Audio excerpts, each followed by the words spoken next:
What's that? When you tell me if you're ready. This is the kind that we're providing all the Okay, teachers. thank you. Exactly. And then which are medical grade. We're ready? Okay. Good morning, ladies and gentlemen. Thank you for being here today. I am Pat Sandoz. I am the superintendent in the Sheridan School District. We are very proud to be hosting this event today. Just want to say thank you, first of all, to everybody for being here, and let you know we've had a great start to the school year. Our staff has done an incredible job. They've done great work. We're so proud of them, and our kids have really responded, families have responded really well to being in person. So thank you so much. We have the great honor of introducing a few people to you. I have the great honor of doing that. I'm going to leave the best for last. I hope you all understand. I'd like to introduce our school board members in attendance. I've got Danny Stang, Mr. Danny Stang. Okay. Ms. Sally Daigle. We're fortunate to have our Commissioner of Education, Ms. Katie Anthus. Okay. We also have Attorney General Phil Weiser. We have our Super Senator, a great advocate and champion for Sheridan schools.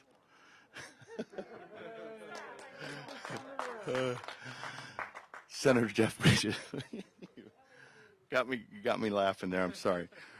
And without further ado, we're very fortunate to have him here. He's been a great champion for education as well. I'd like to introduce Governor Jared Polis.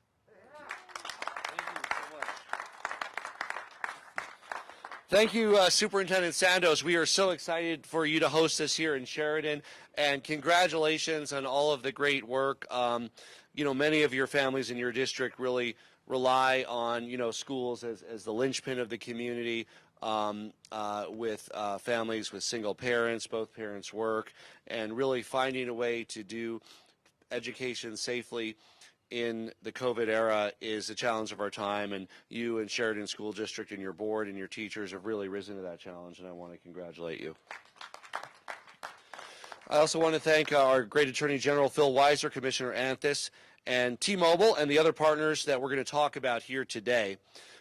Really, the question before us is how we can make sure that every child has access to high-quality broadband, especially during the pandemic. But, even in districts and schools and in a time period when things are back at normal, that learning at home component is really more important than ever before. And, of course, in school districts where kids are back in school, there are still some families that aren't ready for their kid to return. Maybe it's a kid that lives with their elderly grandparents and doesn't want to take any increased risk. Maybe it's a kid that has pre-existing conditions that the parents are worried about them returning.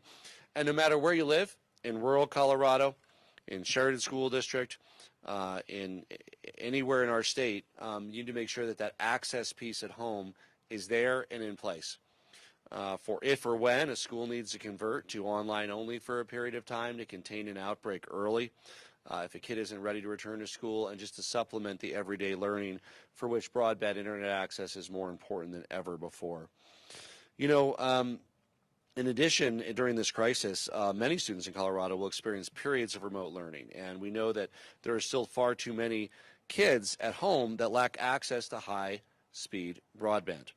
A recent survey from the Department of Education and the Education Initiative estimated that about 65,000 Colorado students lack access to the internet.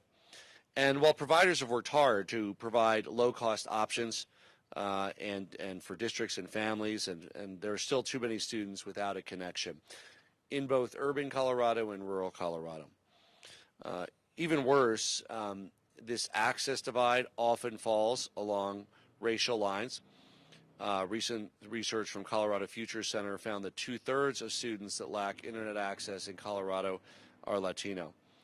In addition, we know that families experiencing homelessness, including many families in districts like Sheridan and DPS, have an even more difficult time with access to the internet and being able to maintain that continuity of study for their kids. Without broadband, without access, students are unable to participate in remote learning. They're often unable to do their homework if they're in school in person. and they're more likely to disengage and more likely to fall behind. That's why the state of Colorado, Attorney General's Office, Department of Education are taking steps today to ensure that every family in Colorado has access to broadband internet. And our great Attorney General Phil Weiser will speak about the T-Mobile news and commitment. I also want to recognize the many other internet providers across the state and the commitments that they are making to families during this crisis.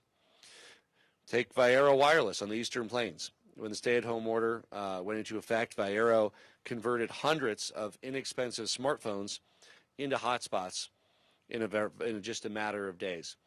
I visited the library district up in Greeley. They also have mobile hotspots that they were able to use COVID relief grant funds to purchase and are being deployed to low-income housing facilities to enable internet access. In the San Luis Valley, Cielo connected 200 students and teachers in the school districts of Del Norte, Saguache, and Center, where I visited last week, over the course of 2 weeks as the districts transitioned in the pandemic. And we also highlight the role of our rural electric co-ops. Delta Montrose Electric Association, through its subsidiary Elevate, connected 400 homes by offering free home installation, 2 free months of service for students and their teachers, and Elevate boosted the internet speeds to 1 gigabyte a second for every customer in their service area, no matter what they were able to pay. These are just a few examples of Coloradans stepping up in different parts of our state, in different areas, to make sure that every kid has access. It's not just providers. Colorado's also doing our part to ensure that every child has access to the internet. I couldn't be more proud to turn it over to our great Attorney General Phil Weiser, who has done so much to help students and families across the state.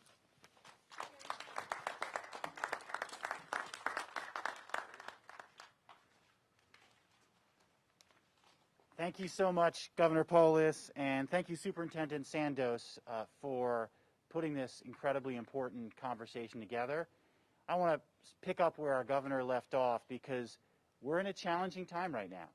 We're in a time that we need all the innovation and resilience that we can muster here in Colorado. And what we're seeing from our schools is Colorado at her best. This is not an easy time. We are having to develop approaches that include what's happening right here, hybrid learning. Some students, some of the time, are in school, other times they're at home. We've not done this before, but we're rising to this challenge. One of the ways we can build resilience is access to broadband, giving people learning opportunities, telemedicine opportunities, giving people access even to food and other basic needs. But the reality is a lot of people don't have broadband. A lot of students don't have broadband. And as our governor said, often it's the poorest. Often it's on racial lines, which means educational disparities can be made even worse during this time. Together, working with a great team from the governor's office, a number of whom are here today, from our office, people are here today, we're doing something about it. What we're doing is bringing together a partnership. Many providers are already stepping up. We negotiated with T-Mobile a terrific agreement that is providing free Wi-Fi hotspots and up to 100 gigabytes of annual data for 34,000 low-income households and access to internet-ready devices. This was part of a negotiation that we did with T-Mobile as we agreed that their merger with Sprint would, on balance, help Colorado. And today, we're getting the benefits of this. T-Mobile is launching this effort nationwide, and because of this commitment, we're going to benefit here in Colorado. But we're doing even more to address this online learning gap. We filed a petition today with the Federal Communications Commission. The Commission has this E-rate program to support access to broadband in schools. During this time, however, many people are learning in a classroom at home. They need access to broadband in order to do basic learning. The FCC has the ability to provide funds that support that learning. We want them to use that authority to help the many students here in Colorado who need that support. And so we filed this petition. The FCC has done some similar things before using its authority. We want them back now during this time to give us the capability that we need. Could make available millions of dollars to support this critical need. So I want to hand it over now to our great Education Commissioner, Katie Anthony, who's going to talk a little bit more about this program, and I want to really acknowledge, again, the wonderful work by our governor and his staff to make all this possible. Thank you all.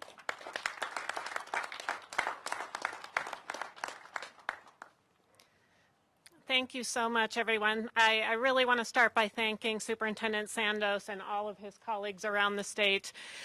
Being a superintendent right now is certainly challenging work, and we appreciate so much all of our superintendents across the state doing everything they can to support students during this challenging time.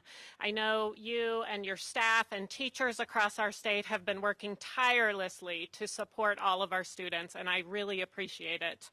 I also want to thank Attorney General Phil Weiser for his commitment to expanding broadband opportunities.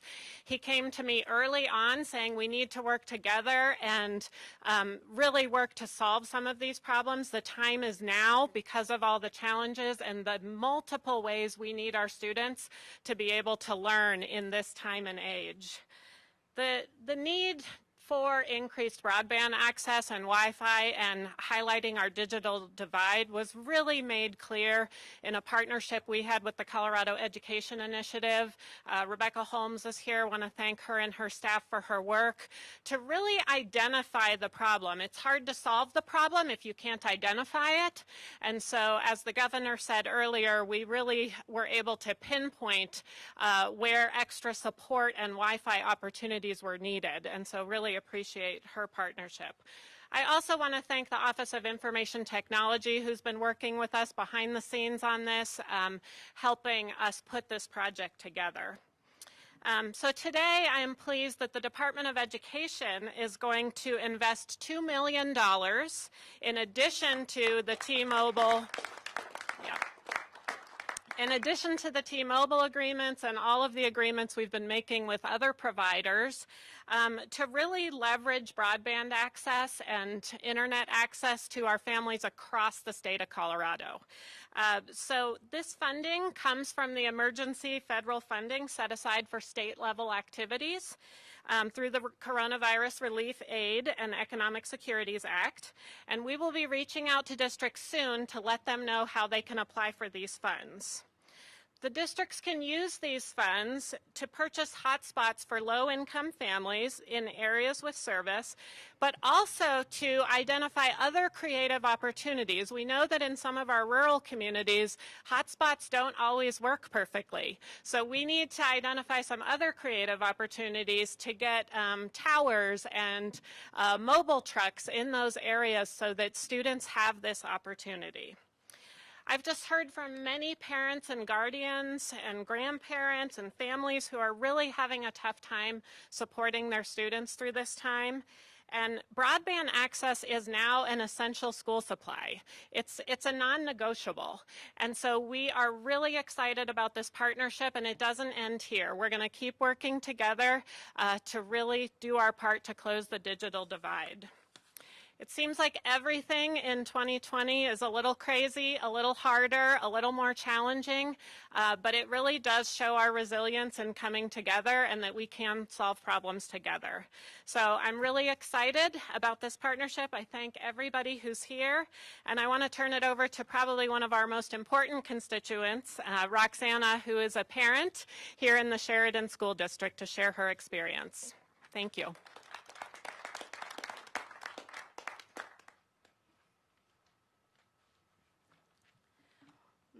Buenos días, mi nombre es Roxana Barraza y tengo dos hijos en las escuelas públicas de Denver y soy una madre líder de Stand for Children.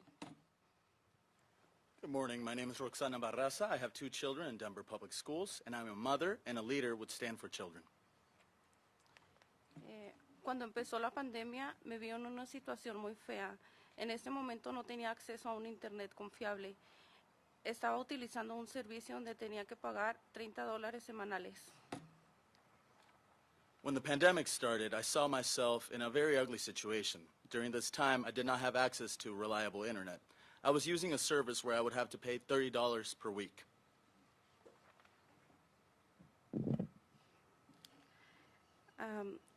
Luego llegué a un punto en que ese servicio no era suficiente para el trabajo que tenían que hacer mis hijos en casa. Luego no tuvieron acceso al internet por una semana.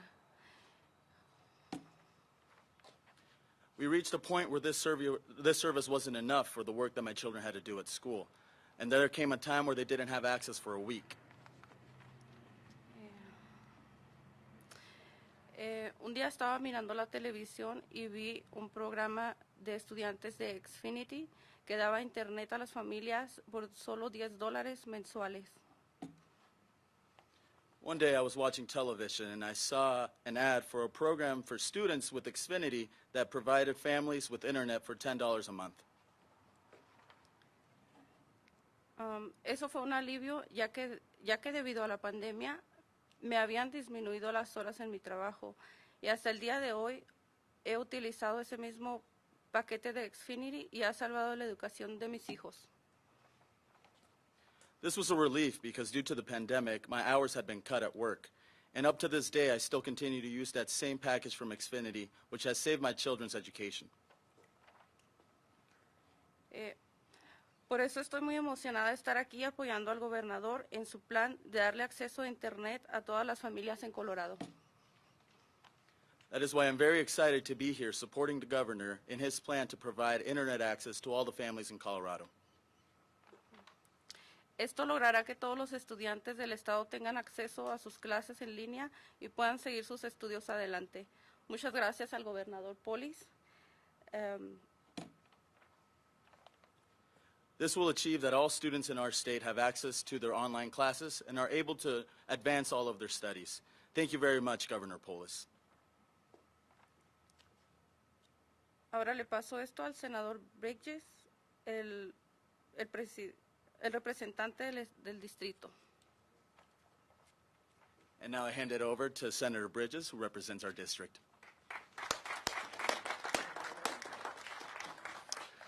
Hi, everyone. I'm State Senator Jeff Bridges. Welcome to Senate District 26, the greatest Senate district in Colorado. Ever since COVID hit, I have been reaching out to, been having conversations with, some might say I have been bugging, anyone that I could think of about the digital divide right here in Senate District 26. And when we think about the digital divide, we often think about the urban-rural divide. But according to the numbers, there are more families right here on the Front Range without access to internet than in all of rural Colorado combined. And that divide falls along income lines. And in Colorado, we already have achievement gaps. The gap between the achievement in schools from rich kids and poor kids. And we have only seen that achievement gap grow because of COVID. And one of the reasons for that is that online learning requires the ability to get online. And if you're homeless, it's tough to get a cable connection if you live in your car. Homelessness, immigration status, credit history, all of these barriers have created a digital divide right here on the Front Range that is rarely talked about. But it is causing more of our kids to fall behind. And so I am incredibly grateful today to the work done by Governor Polis and his team, by community members, by the Attorney General, and by folks at the Colorado Department of Education to take this major step forward in making sure that every Colorado kid has the ability to learn online. Thank you. So we'll take some questions in a moment. So I think you're seeing here really a constellation between several different areas of work. The Attorney General, the excellent settlement work with T-Mobile, the benefit that plan will have, the steps that Comcast and Infinity are already taking, as our parent Roxana eloquently talked about, a commitment to under $10 a month access for families. That's, of course, those who live in a Comcast service area. And, of course, the Department of Education now announcing directing some of the COVID relief dollars to increase internet access, looking at different platforms and different technologies. We've got to see how a hotspot device, which could look like this is a microphone box, but it's a similar device like this, usually can have a significant range. So if there's a low-income housing complex, you might get 20, 30, 40 families that are able to have free Wi-Fi access from one hotspot, depending on the density of the housing. And then looking at other technologies, including towers and mobile trucks, all of which are already in use in our state. All of which will be in even greater use going forward. I also want to add this has been an area that the COVID Relief Fund, HelpColoradoNow.org, has also supported in terms of local community nonprofits that are developing hotspots, usually associated with low-income housing in their communities. So with that, we'll be happy to take some questions.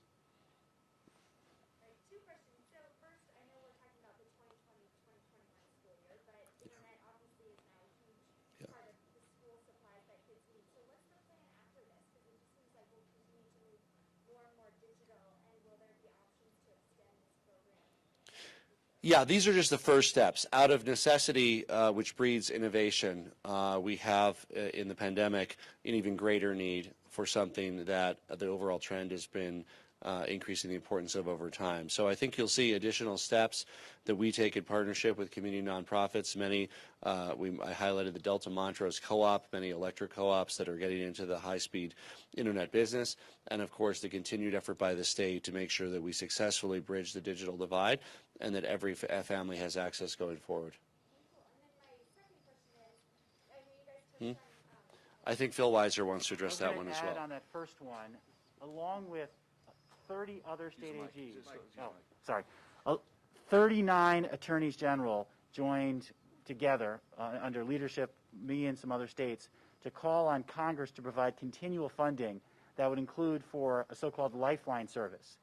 Because right now, there's not a robust funding capability for people to have broadband, whether they're homeless, whether they're low income, what have you. That's got to change, and federal action can be a part of that change as well, and we've called on Congress to make that change. Did you have a follow-up question?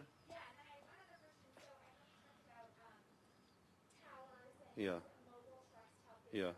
That's part of the problem. Even if people have access to a hotspot, if they're in a rural area, it might not even work. So when you talk about the $2 million to help facilitate those towers and other creative options, it doesn't feel like that's still enough money. No, of course it's not enough, but it's a good start. And I would add that even in rural areas, the least expensive option of hotspots are still be very effective. So if you go to, for instance, Fort Morgan and visit low-income housing there, you'll see that it has the density where, again, you might serve 8 or 10 or 12 families with a device. Now, where people are more spread out, you need other options, and that's where you get into satellite, where you get into towers. But, of course, as we indicated, this is an enormous issue here in Sheridan, in Denver, in the urban interface, and it's also an issue in rural Colorado. I'll have Commissioner Anthis address the start of the program with the $2 million and how, of course, more is needed over time.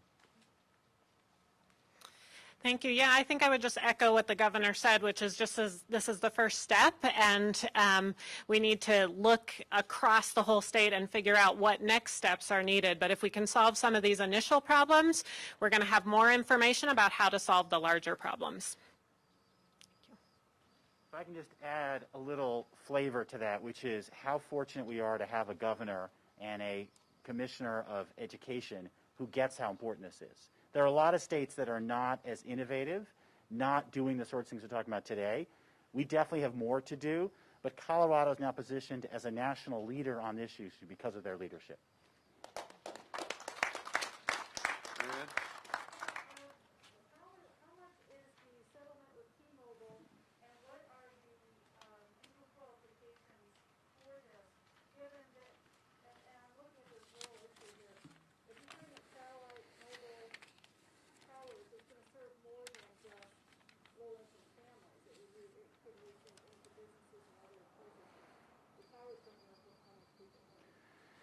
So the criteria is based on free and reduced school lunch eligibility.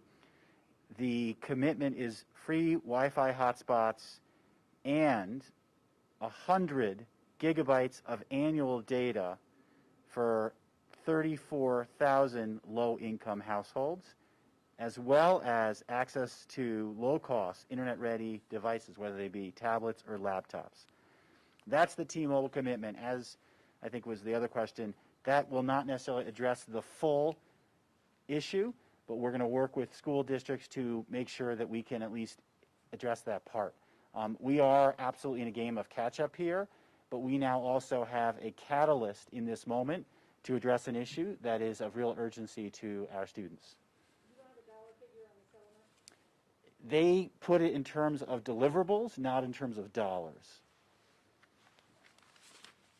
And just to play around with those numbers a little bit, the estimate from the Education Initiative in the department were about 65,000 Colorado families don't have high-speed access at home for their kids, with kids in school.